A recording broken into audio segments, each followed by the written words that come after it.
session by inviting our esteemed dignitaries onto the dais. I respectfully invite our young Professor N. Prasad Sir from University of Pharmacy College, Dr. Sri Varangal, and chair for this session. And I kindly invite our co-chair, Madam K. Sujata, Madam, Department of Sericulture, Dr. Sri Varangal.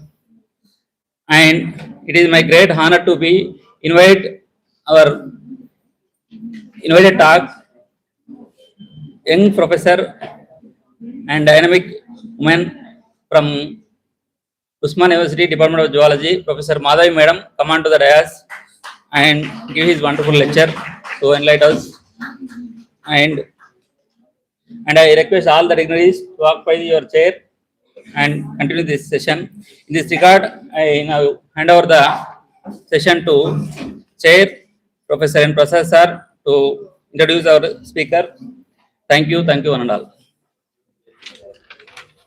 Good afternoon, all the delegates and the respected distinguished professors of Department of Zoology. I must congratulate them. They are conducting a wonderful session on the life sciences. In the part of this conference, it's my pleasure to introduce about today's the speaker, Professor M. Madhavi Garu. Professor Madhavi is currently serving as Professor of Department of Zoology, including former head and chairperson of Board of Studies, Usmania University, and former Youth Welfare Officer and chairperson BOS for many of the universities like Palaburu, Shatavana, and Telangana universities. She has made scientific accomplishments and she has contributed a lot of scientific contribution to the research side with 80 international publications, 18 national publications, and 8 books, and several book chapters in various reputed publishers. She already granted the patents, 3 patents, and she successfully guided PhDs 12 in number, and many of the researchers are working and they are pursuing their PhD. More than 100 postgraduate dissertations were done under the supervision of ma'am, and her excellence has been widely recognized through numerous meritorious awards. She has been honored with the Best Teacher Award and Vice Chancellor Award from Usmania University, Women Scientist Award, and several international recognitions such as Global Award for Control of Mosquito Mosaic. And she is also a fellow of Academy of Environmental Biology, and she has been ranked among the top women researchers at Usmania University. And she is also a member of Telangana Academy of Sciences.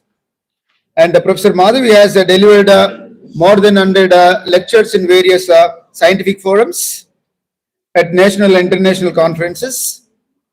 And her academic visits to various countries like Singapore, Malaysia, Nepal, Sri Lanka, and China. She has delivered a lot of scientific lectures, parasitology, vector biology, and public health, with a strong focus on addressing vector-borne diseases and environmental health challenges.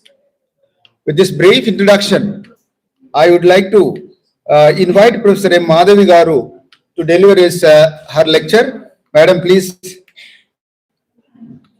Over to you, madam.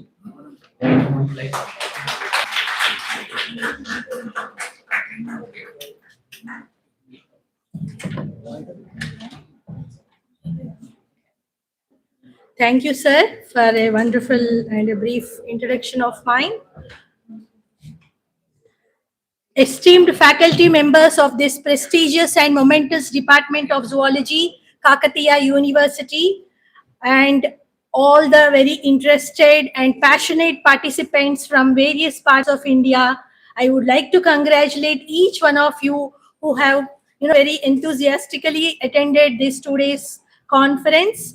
And I congratulate all the teachers, especially the organizing secretary, Professor Estari Mabidala sir, and the head department of zoology and chairperson Board of Studies, Professor Venkaya Garu, and Shamita madam, and Narayan sir, for all the relentless works, and I really congratulate this momentous department at the outset. I am really very happy that our own department person, that is Professor Pratap Reddy sir, who is the Vice Chancellor for this, very prestigious Usmania University, who was my teacher in my MSc days. We are all trying to walk in his steps. So thank you very much, sir, for giving me this opportunity. And let me talk about actually. Is it next? Okay. Yeah. So,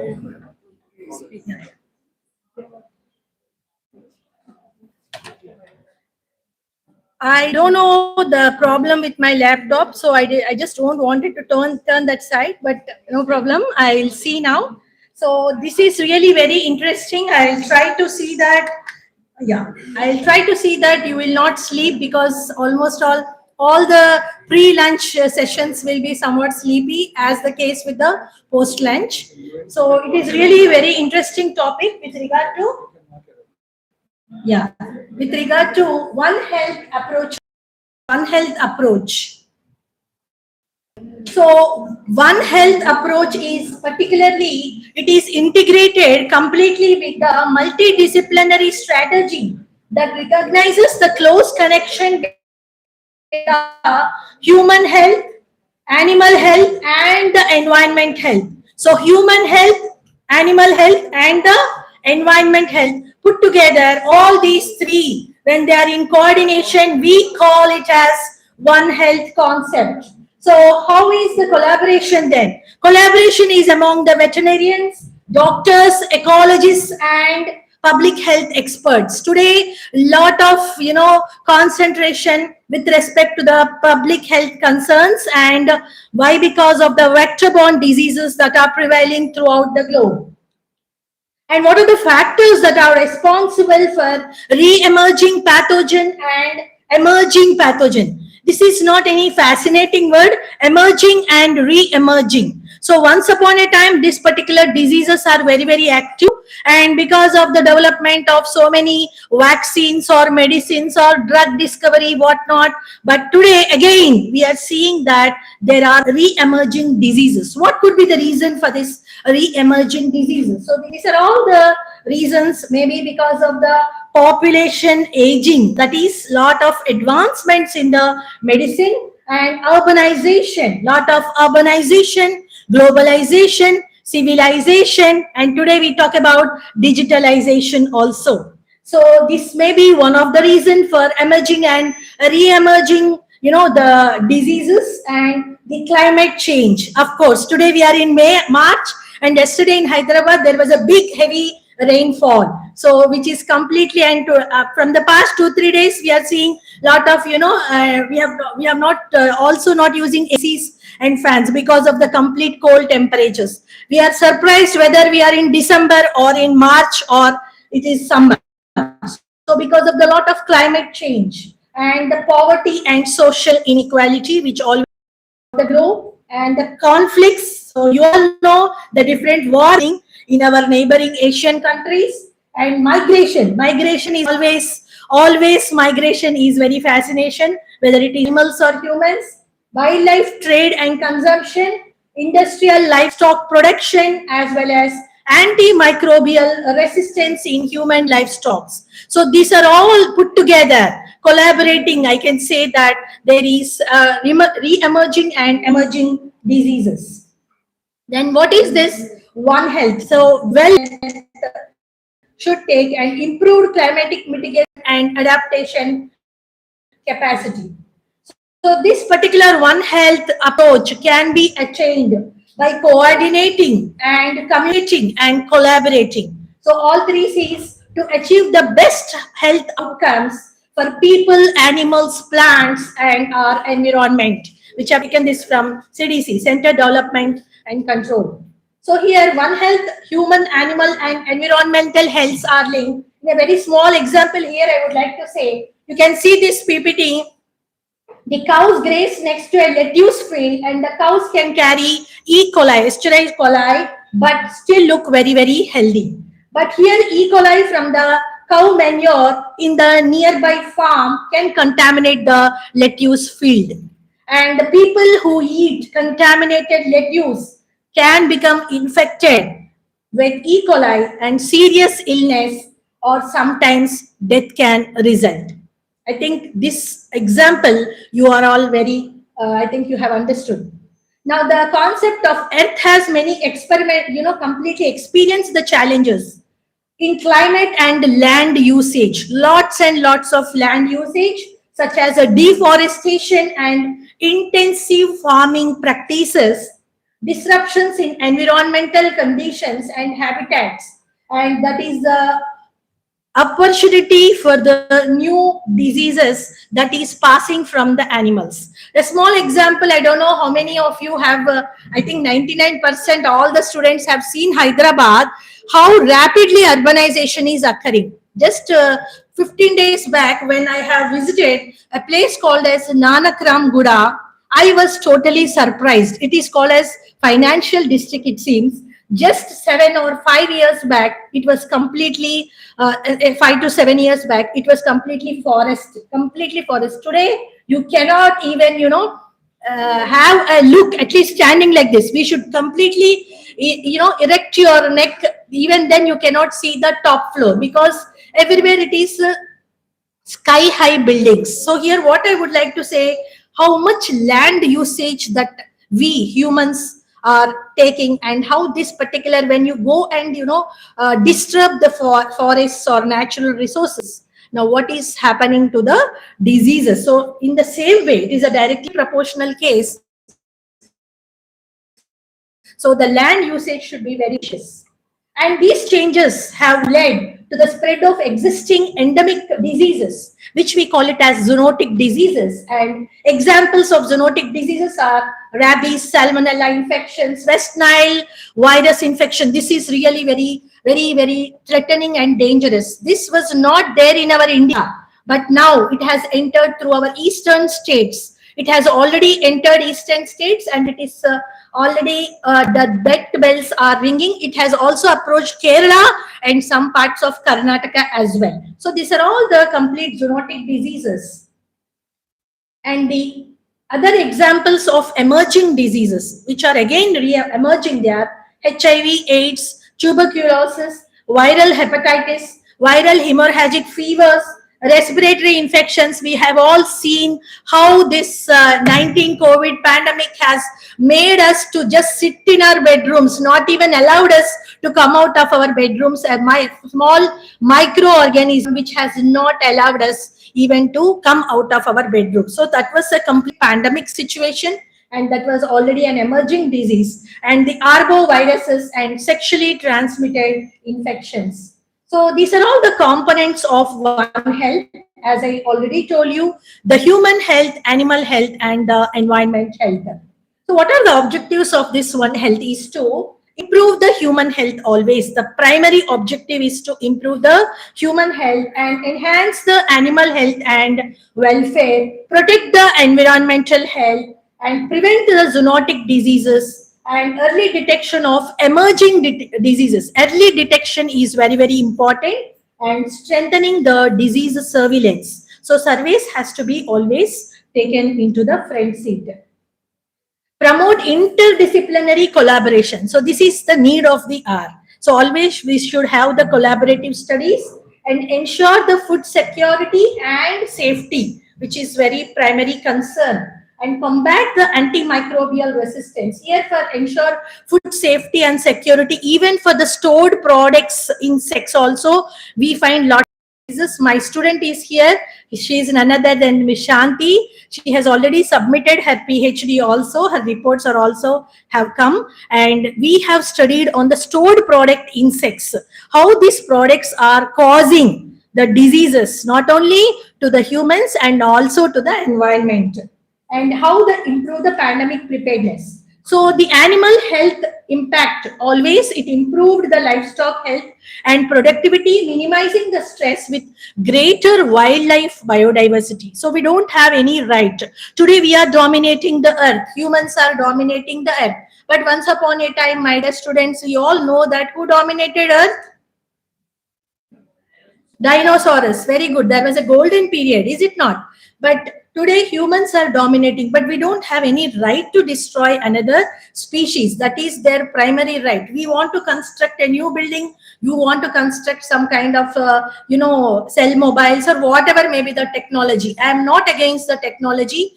My bottom line is always that use technology very judiciously. So you don't have any right to create any kind of harm to the other organisms. Why? Because when you are developing some kind of technology like development of these mobile phones and all, what has happened? It has caused lot of damage, and I can say my childhood friend has totally lost her home. You know who is that? The sparrows. Sparrows, due to the, and there was completely this usage of mobiles or whatever may be the reason XYZ, which we have celebrated very recently. March 20th was World Sparrow Day. I don't see any kind of sparrows. So, like that, what will happen, madam? Even if sparrows die, what will happen? There is always, I think you have studied in ecology, an interconnection relationship between the species and the growth curves, what we have studied, is it not? So that's the reason when you harm some other organisms,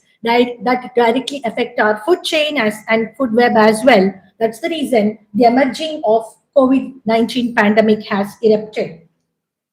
So what are the challenges of One Health? The lack of interdisciplinary collaboration and limited funding and resources. This is very, very important with countries like our own country. But here, insufficient financial support for One Health programs. Today, that is a big challenge. And unequal resource distribution across the sectors and lack of infrastructure in developing regions. So these are all the One Health issues which I was discussing. Here I would like to throw more light on vector-borne diseases, which is my core area, and almost all, 6 to 7 PhDs we have under this particular malaria, dengue, and other, chikungunya diseases, responsible for the transmission of very dreadful diseases. For example, if it is malaria, the vector is mosquito. So, my dear students and participants, only 1 spoon of water is enough for the mosquito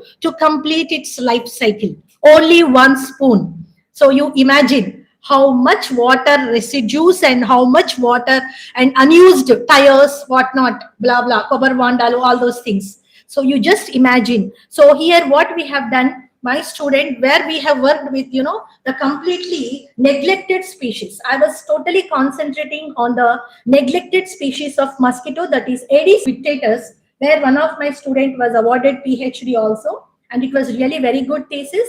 That is Aedes vittatus is responsible for the transmission of this dengue as well as malaria, where completely in South India, this species was completely neglected and everybody was trying to concentrate only on the other species of Aedes like Egypti and albopictus. But this vittatus, what we have seen is they are much concentrated not only in Andhra Pradesh and Telangana, but also in the other parts of South India. This is also scattering to the North India, but the people are not focusing. It has a very great, power to carry such kind of, the vectors, the pathogens. Okay. So that is the vector-borne diseases, which are again a big challenge. And next is the data sharing issues. Lack of a centralized data system. This is really privacy and policy restrictions are very much in our country, and weak surveillance systems. Inadequate disease monitoring in animals and environment. So this is really very, very weak, because the surveillance, I give a call upon from this stage to all my dear students who are very passionate and enthusiastic to work in this area. Please do a lot of survey studies. When you do survey, we get lot of data wherein we can give the government also that this particular area is having so much of issues, and children under 5 died from the preventable causes. This is the statistics of 2023. And 70% of the global deaths are due to non-communicable diseases, which we call it as NCDs. And 1 in 8 people worldwide with a mental health conditions. So we have the policy and governance challenges. And educational and awareness gaps. There are certain educational and awareness gaps where you people have to identify and select if you have the passion to work here, because there are many interdisciplinary training programs are also happening in the name of workshops or in the name of any training programs from the government and GHMC and national institutes. Okay, and these gaps has to be identified, and insufficient public health education today. So we should give lot of public health education, then only we can achieve one health approach. And globalization and travel, as I told you, lot of, I don't know whether it is a passion or only for the sake of money, dollars. I don't know why people migrate. This is my personal view, from one place to another. Let us empower our own country, our India. Mera Bharat Mahan. Why don't you? Just now I told you, Nanakaram Guda, a very big building we can construct even at Warangal, Karimnagar, Telangana, because our blood is completely, we have got so much power to do so many things. So why is this? What will happen? Induku madam Vellagurda, you may get a doubt. You can, but come back to our nation. So we are all working for our nation. So whatever knowledge you are acquiring here, that should be given only to our own citizens. You don't give. What is happening when you go there? Even in the name of diseases, so many pathogens are also entering. So only for limited time, because movement of vectors across the regions, and the disease spread faster across the countries also. Here I would like to say about the yellow fever. Yellow fever is again caused by the Aedes species, which is yellow fever. How many of you know about yellow fever? Have you heard about yellow fever? Yes or no? Yes. Actually, it is native of African countries because of lot of travel from one place to another, especially from Africa to India. So I'm also a member of this, airport travel agencies, and the Airport Authority of India. Sorry, they will call me for trainings. There I told that without yellow fever vaccination certificate, you people will not be allowed to allow into our country. Why? Because without that certificate, immediately we will also get that pathogens or whatnot. The complete vectors will be present, and this is also another, this is also a biowar these days. I don't know whether it is true or not. I cannot, without any support, I cannot talk, but this may be true. So why don't you minimize such limitations? So scientific challenges always exist, but because of all the different things, but limited research is on animal physiology diseases. I'll be talking about that now. And the lack of advanced diagnostic tools in the rural areas. So rural areas are our completely the foundations of our country. I strongly believe in this, because when you develop a rural area, then when you education to the communities of the mass education is very, very important, and this is really very slow in the detection and response. Actually, this is a working video. I don't know, some issue, it was not able to upload in my PPT itself. So what are the common One Health issues? Antimicrobial resistant germs, they can quickly spread through communities, as I told you, and vector-borne diseases, which I already discussed. Diseases in the food animals, human-animal bond can help improve the mental well-being. I don't know, that's the reason maybe cats and dogs, there is even the psychology doctors also say the same. Contamination of water, which are used for drinking, recreation. And here what happens, animals also becomes very sick when you are not maintaining it properly. So, what are the One Health topics from A to Z? Antimicrobial resistant germs can spread between people, animals, and the environment, and damage to the environment affects human and animal health. So the diseases in the food animals can threaten food safety and security for the people. And here we have done, these are my papers which we have done, which I told you, with the Aedes subpictus, Anopheles, and Culex vishni, which my very first student, Dr. Srikanth, who is sitting here, we have contributed very much. We have already books and all. You can see my CV and all in the Google Scholar and all. So here, the one mental health, our environment and interactions with animals can affect our mental health.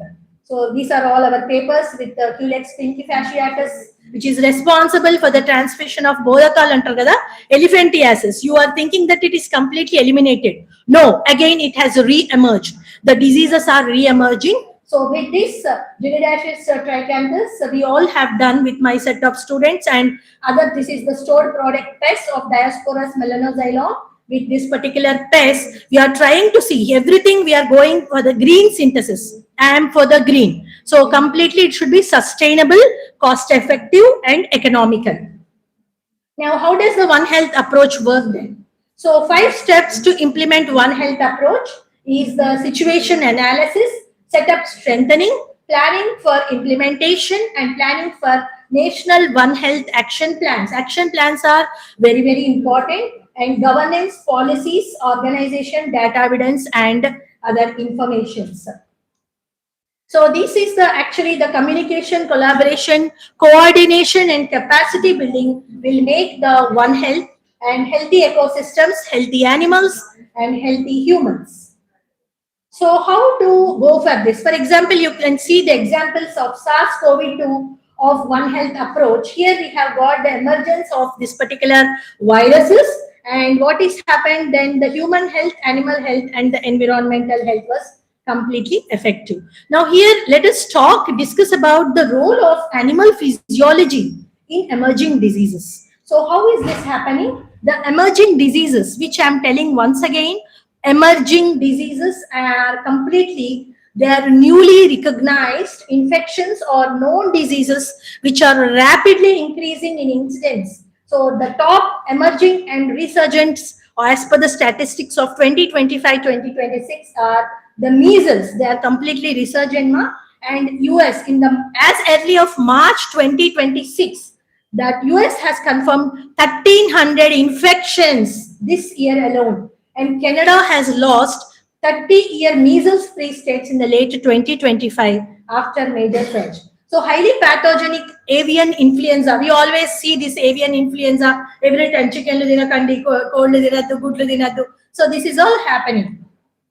So the top emerging diseases to watch in 2026 is Nipah virus. This is again very, very dangerous. Once it is attacked, it will be epidemic, next endemic, and I doubt it also may be pandemic. The Nipah virus already entered through the bats, that is already entered in India, in Kerala.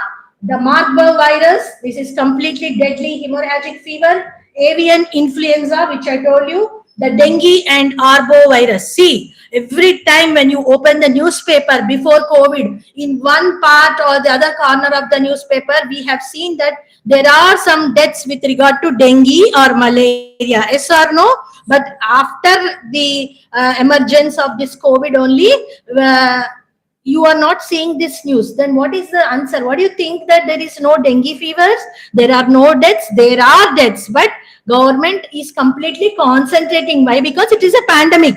Are you following me? So this is the reason they are there. As I told you in my previous slides only, there is a lot of inadequacy of financial or funds for the people like us working in universities or scientists, where the complete fund is focused for the pandemic diseases. Next is the orthopox virus, and it is emerging in America now, and the novel respiratory viruses. These are the new viral threats which I am challenging. We are the top emerging diseases to watch in 2026, and we should be prepared for the next pandemic.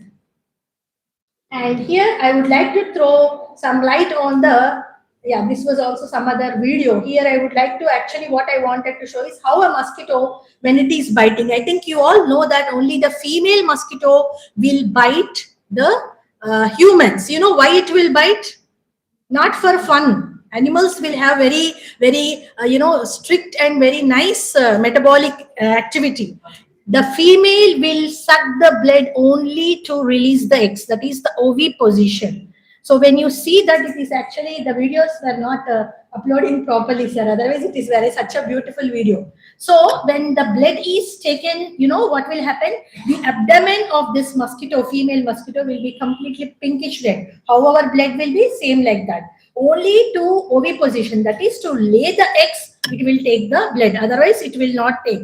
So in the mean, what will happen? This is a vector. It will be carrying any kind of virus or a pathogen.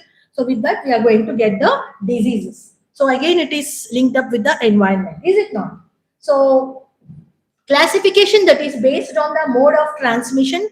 We have zoonotic diseases, vector-borne diseases, food-borne and water-borne diseases, airborne and droplet diseases like influenza and COVID-19. So the airborne transfer of diseases by aerosols, you can see contaminated water surfaces. Anyway, we are always, right from the boom puttinappa nunchi, we have this contamination diseases, foodborne diseases infected with meat, milk, chicken and eggs, bites or saliva from an infected animal, and direct contact with infected animals, and vectors, as I told you, which is my core area, mosquitoes or the ticks. Now, what are the different, the classification by infectious agents? So, it is viruses, as you all know, the Ebola or coronaviruses, parasites like protozoa, like, Cryptosporidium and Helminths. They are also very, very common. And fungi, that as Candida auris, that is also very common. You might be not knowing. The simple treatment of only curd will help. This is very, very home remedy, cheap remedy. That is very, very, I'm telling you, because which we have already done on some experiments. Okay. So the prions are also protein-based infectious particles that are causing this MCD, that is mad cow diseases. And these are all the human infectious diseases and their causative agents. Now, what is animal physiology role in this emerging diseases? The main physiological stress and immune function. Why today you are like this, ma, means stress, madam. Stress. So a very beautiful subject is a stress physiology, and that is also a need of the hour. Stress is the primary physiological trigger that facilitates the disease emergence by compromising this particular host defenses.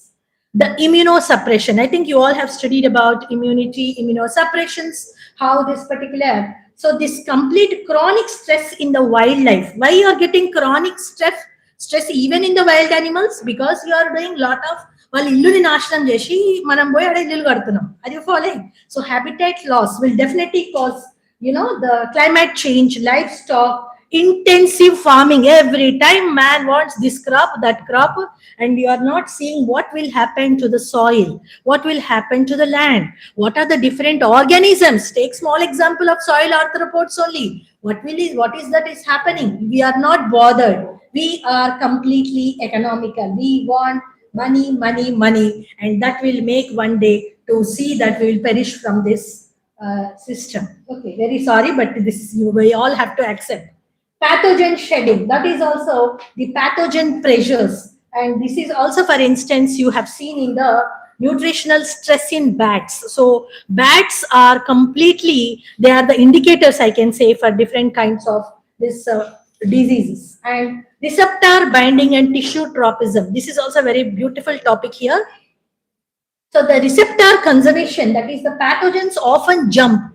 Do you know that pathogens jump to humans if our cell surface receptors are physiologically similar? If they are physiologically similar, they will jump. They will jump and you will get diseases. That is also taken for granted. So the tissue tropism, human physiological susceptibility and immunocompromise.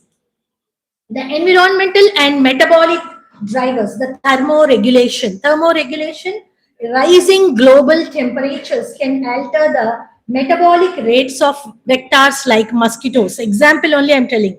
So they different, some particular species, for example, Anopheles. Anopheles is responsible for the, that is a vector that is responsible for the transmission of malaria. Is it not? We all know this. But we know that Anopheles, this particular species, is not available during summer. When such kind of temperatures, today I told you March, when there is rainfall, coldness, the species will automatically re-emerge. So this is, again, we should think over how it is, environment health is also connected to the human health.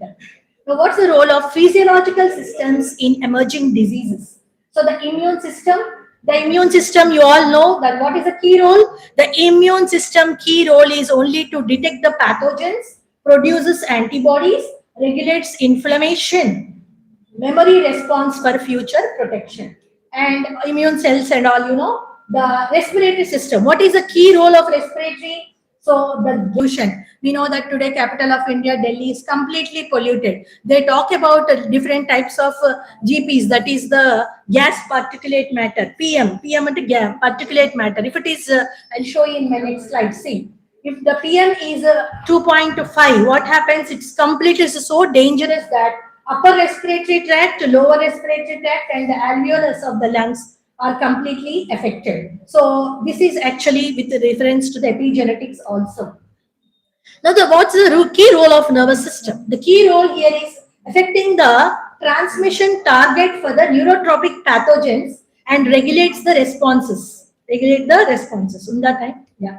Okay. So the endocrine system again regulates the immune system via hormones, and stress responses is completely influencing the reflection. And the reproductive system is very today the need of the hour, which my next generation has to know. That is vertical transmission of pathogens affects the fertility and population. Prati gully, in every gully we can see one fertility centers. So please underline, we are only encouraging everywhere. Spread through the breeding systems.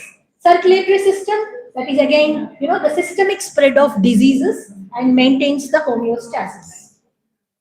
Thermoregulation is completely the fever response to infections. Temperature affects the pathogen survival. So what is the role of One Health in emerging diseases? So here I would like to say that roughly 75% of emerging infectious diseases are zoonotic. They are jumping from animals to humans. This is proved. It is proved, and One Health approach to emerging infectious diseases has to evolve in a collaborative concept into technology-driven reality. So here I would like to throw, because of the time constraint, I'm just jumping. What are the modern technologies in One Health approach? This is very, very important. And I'm also from this platform throwing some ideas to my next generation to identify the gaps. See, the modern technologies are AI-powered predictive and response platforms. That is, artificial intelligence has moved beyond simple data analysis to autonomous systems that can predict the spillover events before they can happen. So that is what I told you in my previous slide, that we should be ready for next pandemics. Do you think that next pandemic will not come? I am leaving answer to you, whether how you will keep your environment, your animal health, everything. So the next is the PPX, that is the Pandemic Preparedness Engine. So a first of its kind global platform that has launched in 2026 that uses AI very rapidly to identify the infectious diseases risk and expedite 100 days mission, which in the morning our Venkaya sir and SRE sir were also talking about our academics, but here this is actually happening. And vaccines has to be developed within 100 days. And global pathogen analysis platform, which we call it as GPAP, and this is actionable intelligence at scale. And the explainable AI, which we call it as new XAI models that help the health officials understand why behind a prediction, such as identifying the specific environmental drivers like deforestation, climate variability that lead to the outbreaks. So we know that can be done by this kind of AI and MLs. And next generation genome sequences, metagenomic sequences, discover this particular thing will discover the novel pathogens, and genomic tracking from the sewages also. So then integrated digital surveillance and diagnostics, what are complete government. I am not for any government, we are for our India. So this is National One Health Mission. So we all have to put together our hands, and rapid multi-pathogen panels have innovations like CRISPR-Cas based tests, and the rapid molecular assays, which we call it as TrueNATs, allows for point care testing for different types of this zoonotic as well as emerging and re-emerging diseases. So the ecological monitoring is very, very important for the reservoir species. So we have studied about different rare species, threatened species and other kinds of species. And I could see many of our OU students in your hall, sir. Our students are there. I'm very happy. So here you can say that the reservoir species spillovers can be detected by real-time dashboards. So in conclusion, what I would like to say is, understanding the role of animal physiology with the One Health framework is very much essential for managing the emerging diseases and ensuring the sustainable global health security. So thank you very much for giving this opportunity.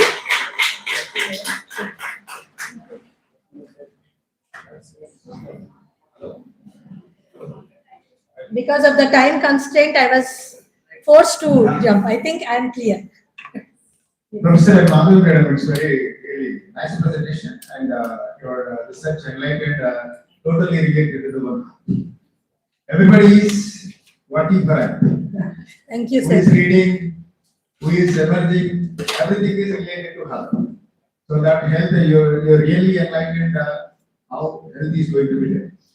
For the paucity of the time, so let us take few of the questions, couple of questions from the audience first. Yes. Few questions, please, everybody.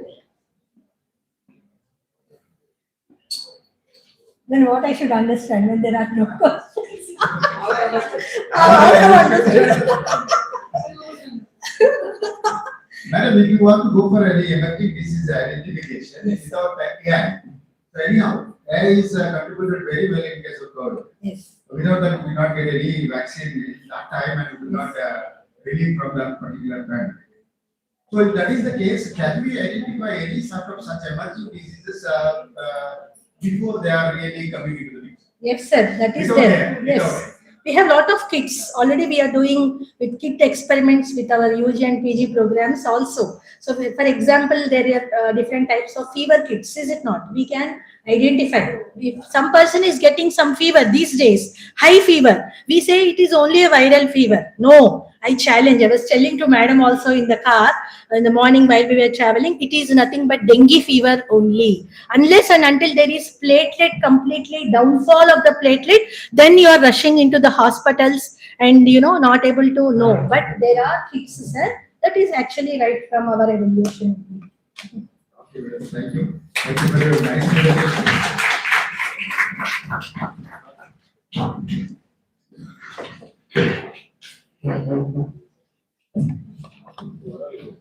Thank you, madam, for your wonderful lecture on emerging diseases and pandemic diseases.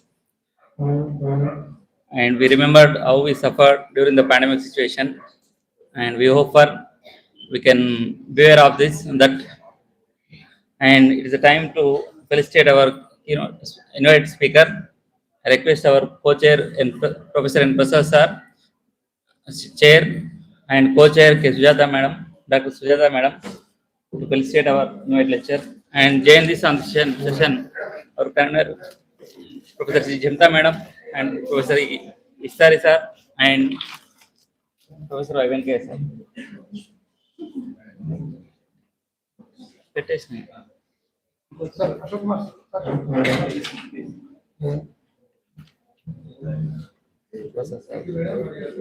sir.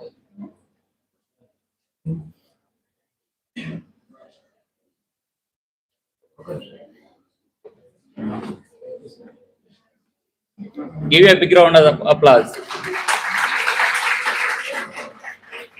It is an honor to felicitate our guests. They are far away from here. Thank you, madam. And now I request co-chair madam and speaker madam, Professor Madhavi madam, to felicitate our chair, Professor and Prasad sir.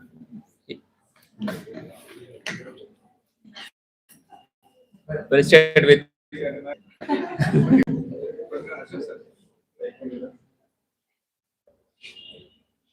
And at last, felicitate our co-chair, Dr.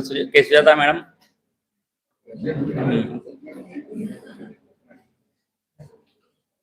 You forgot, no? Claps.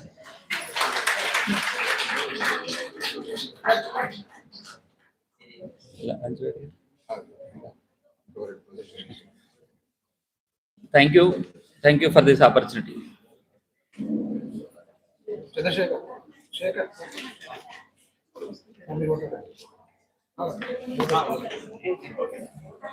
Respected Chair, Professor N. Prasad Garu, our esteemed speaker, Professor M. Madhavi, and dignitaries on and off the dais.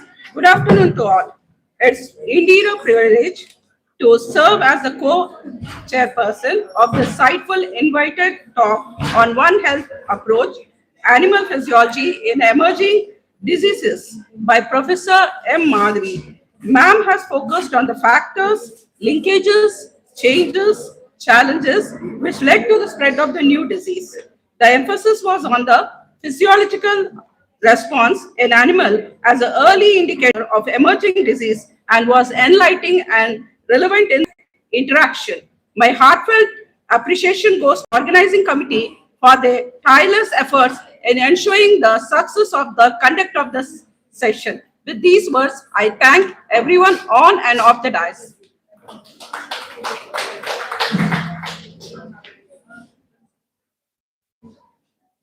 Good afternoon. Next, continuation of oral presentations, precautions and instructions to oral presentations.